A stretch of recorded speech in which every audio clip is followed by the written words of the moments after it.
Hello guys, तो आज का हमारा क्वेश्चन है, इसमें हमें दे रखा है if an object approaches a plane mirror with a velocity v, then with respect to the object the image approaches with velocity.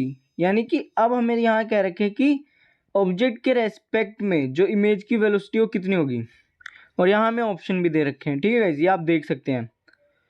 तो गाइज हम जानते हैं कि जो हमारा प्लेन मिरर होता है उस केस में ऑब्जेक्ट की velocity with respect to mirror और इमेज की velocity with respect to mirror वो इक्वल होती है। ठीक है, जो कि मैंने यहाँ लिख दिया है। फिर मैंने इसको अरेंज किया है vo माइनस vm, यानी कि ऑब्जेक्ट की वेलोसिटी और ये हमारी मिरर की वेलोसिटी होगी। इसी तरह मैंने इसको जब अरेंज किया तो ये आ गया vi यानी कि इमेज की वेलोसिटी और vm हमारे मिरर की वेलोसिटी। और आप गाइस जानते हैं यहाँ माइनस क्यों आया, क्योंकि हमारी जो इमेज है वो ऑब्जेक्ट की तरफ ही मूव करेगी। ठीक है, इसलिए यहाँ नेगेटिव आया। तो मिरर की वेलोसिटी तो जीरो है, तो यहाँ हमने जीरो रख दिया vm की जगह। तो हमारा आ क्या रहा है कि जो हमारी इमेज की वेलोसिटी आ रही है वो माइनस v आ रही है।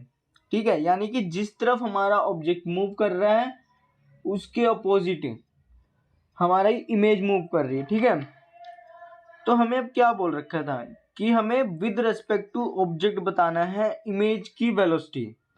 तो मैंने यहाँ लिख दिया है velocity of image with respect to object, जो कि हो गया हमारा vi माइनस vo।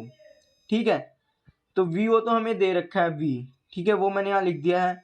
और सॉल्व करने के बाद मेरा आया है माइनस v, इमेज की वेलोसिटी आ गई मेरी माइनस v। ठीक है, वो भी मैंने रख दिया। और इसको सॉल्व करने के बाद आ रही है मेरी इमेज की velocity with respect to object आ रही है माइनस 2v। और यहाँ आप जानते हैं कि माइनस आ रहा है क्योंकि जो मेरी इमेज है वो ऑब्जेक्ट की तरफ ही मूव कर रही है।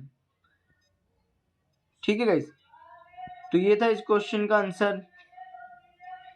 तो गाइस इस क्वेश्चन के लिए जो ऑप्शन सही होगा वो होगा 2v। यहाँ पे गाइस माइनस नहीं लगा रखा, इन्होंने यहाँ सीधा मैग्नीट्यूड दे दिया है। तो गाइस ये था इस क्वेश्चन का आंसर। Thank you guys.